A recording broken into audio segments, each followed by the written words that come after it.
Како што кажавме со Цеце, мислам дека во низа, како што сме речиси во етер, речиси 2 месеци, мислам дека Славица е една од најмладите уметници кои што со задоволство и денеска ќе честитаме за незината последна изложба која што беше представена на почетокот на месец ноември. Таа е ремајнерот, таа не потсети дека било таа датумот 6 ноември, всушност во галеријата Кора, ако не се лажам, во Скопје.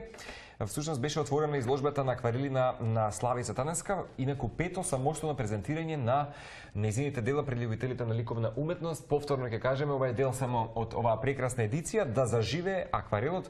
Велиш дека таа веројатно Славица е твоја омилена, можеби, техника на сликање. Официјално, драго нешто ќе ги одбележиш на твој начин, не само денешните 90 минути, туку оваа цела седмица ќе ни бидеш друштво.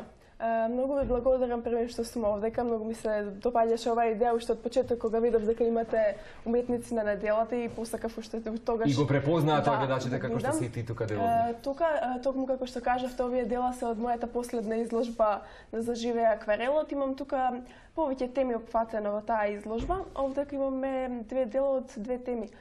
Првото дело е конкретно сликата за тебе. Може да ни ја подобјасниш, јас и Марко нешто си погодувавме. Не слушнав. Не слушнав. Дивење на шумата, така ме асоцираше шума, некако така. Погрешно ви беше толкувањето, реков не сега погрешно ви. Ама ова беше на шега, чисто онака ние низ каква призма ги гледаме конкретно. Ова слика се вика Духот.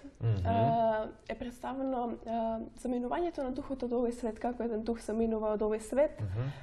И всушност го представив оној дух што мене секогаш ме чу. Добро, да, вака сега кога ќе загледам и со твоето објаснување има смисла. Инаку оваа слика беше најпофалена од сите што дојдоа на изложбата. Сите ме праша оваа слика што ти значи. И токму затоа решив дека чим публиката ја препознала оваа слика, треба да биде овдека. Јас можеби и други некои слики би одбрала, меѓутоа чим публиката е најмеродавен, да речам, репер. Чим тие препозна, треба да заслужува да биде овде. Убаво кажа, инаку сериозно го помислив моментот да не испадне сега дека го споделивме туку таа форма во заднина како Guardian Angels или заштитникот, буквално така некако го доживев, меѓутоа нели таа друга ситуација сега има смисла се. Славица, имаш 21 година, а веќе пред малку ни откри пета самостојна изложба.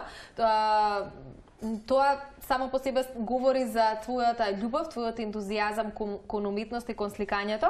Меѓутоа велиш во последната изложба да го зачувам или да заживее акварелот. Тоа што значи тоа? Дека некако се поголем број на уметници творат во некои други техники, се помалку се користи акварелот? Така, токму така. Акварелот е една од најстарите техники кои малку луѓе што знаат, што од најдревните цивилизации се употребува, па потоа Дирере креснува, да речем, во Ренесансата.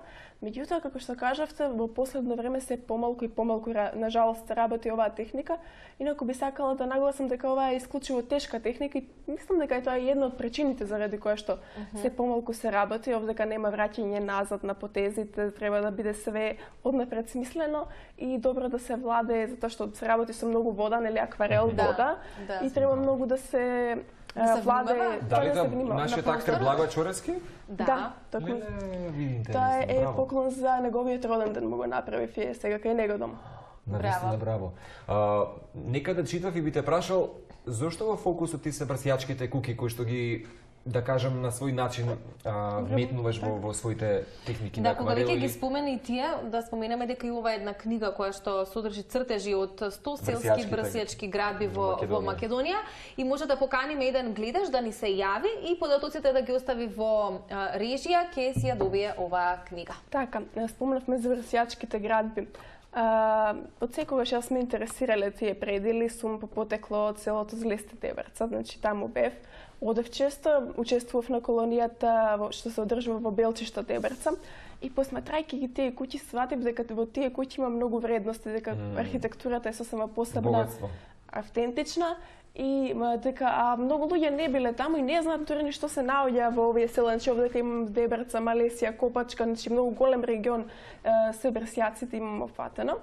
И започнав уште од средно училиште ова да работам на 16 години, на 18 ја завршив. Имам опфатено 100 цртежи во разни техники, имам скоро во сите цртачки техники опфатено, така да можам да кажам дека книгата е едновремено и учебник за цртеж, затоа што имам и текст како се работи цртежот, кои се техниките и едно видување на овие краишта. Која магија слушајките, всушност на кој начин магично ги објаснуваш моментите од британските куки, всушност овие предели? Не можам да кажам сега да периме во прст, меѓутоа ретко младите можеби луѓе ги забележуваат овие вистински болесни кај нас. Ова е на некој начин му дава еден вистински плюс, и селските дели на тој начин некако имаат таа прекрасна композиција. Затоа книгата се вика Траги на времето. Овие се само траги на некое минато време. Трагите се во нив од минатото и тие самите се сами по себе некаква трага. Така да се враќаме назад кон минатото кога ги гледаме тие книги, тие куќи.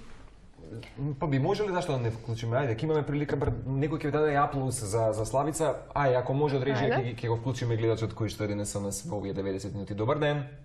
Добар ден. Со кој се дружиме? Со Ангелина од Скопје. Ангелина, убаво го стартувавме, предпоставам и ова понеделничко, можеби за многумина и утро, ако се разбудиле малку подоцна. Се надеваме дека уживате во денешните 90 минути. Да, емисијата ви е прекрасна и гостинката. Одлично. Благодариме. Одлично. Ке имате прилика да има една од овие прекрасни книги, потоа првата едиција, ако не се лажам, така? Да, токму така. Да, ке имате прилика да имате во вашата домашна библиотека, ве чека во Телма телевизија. Благодарам. Ве поздравуваме, останете секако на Телма.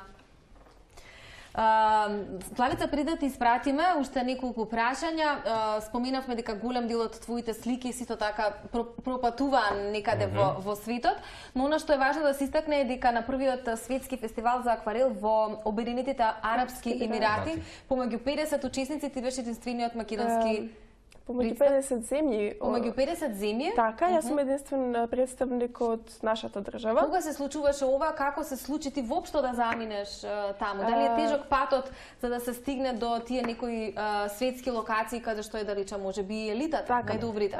На жалост јас не можев да отидам таму да бидам присутна кога беше таа изложба поради семејни причини, меѓутоа моето дело замина и учествуваше на таа изложба. Многу сум љубопитна јас, така да истражувам цело време каде има конкурси, што има, така да учествувам на многу конкурси, ќе ме видите. Во 2016 бев во Остан застапена во 250 уметници кои што беа избрани од цел свет од 2200 дела. Колку тоа ги отвора понатаму хоризонтите и контактите за да велиш не си успеала ти да стигнеш, но сепак делото, она што можеби е и поважно, нели, во ситуацијава, делото е било таму и го виделе голем број на луѓе. Колку тоа отвора нови контакти за понатаму да се прошират хоризонтите, за да, не знам, патуваат делата во други земји? Секако дека отвора, многу е важно кај нас, веројатно и во секоја професија, да се патува, да се запознаваме со други уметници, се разменуваат идеи. Тоа најдобро се прави сепак на колониите. Јас учествувам на многу интернационални колонии и таму се запознавам со многу уметници на кои што јас уште од многу малечка учествував на колонии, така да им бев мезениче таму на колониите и сите ме трга, ајде да ти покажам нешто од тоа јас што работам, да видиш како јас работам, и така мислам дека многу научив за уметноста и ја засакав. Иначе морам да истакнам уште една работа. Тоа е дека за мојата прва изложба кога ја направив на 12 години, дека најзаслужен за тоа е уметникот Славко Упевче, кој што ме препозна како талент и ми даде шанса да направам прва самостојна изложба, и благодарение на тој момент се случи се понатак. Да, верувам дека кога некој ќе ви даде ветер во грб, дополнително влие на мотивацијата. И се случува во даден момент со дадена причина, така што веројатно тоа било само трасирање на твојот пат. Многу ни е чест што ти имавме со Цеца и со целиот тим, се надам дека и гледачите уживаа пред се во твојот карактер и во дух и преточен преку овие фотографии. Ке кажем уште еднаш. Особено се радуваме што сликите ќе бидат на нашиот зид на уметноста во текот на овие 5 работни денови. Да заживее акварелот, се надам дека ќе ти посакаме, тоест да патуваат всушност твоите дела и во на ширум светот, па секој твое ново представување изложба да виде што се били сетте кај нас да пристигне на новој зид на уметноста. Ти благодариме уште еднаш. Остани како и досега со крупно срце. Ти благодариме, Славица. Супер. Одиме сега повторно со Па прво имаме рекламчиња. Имаме реклами, да.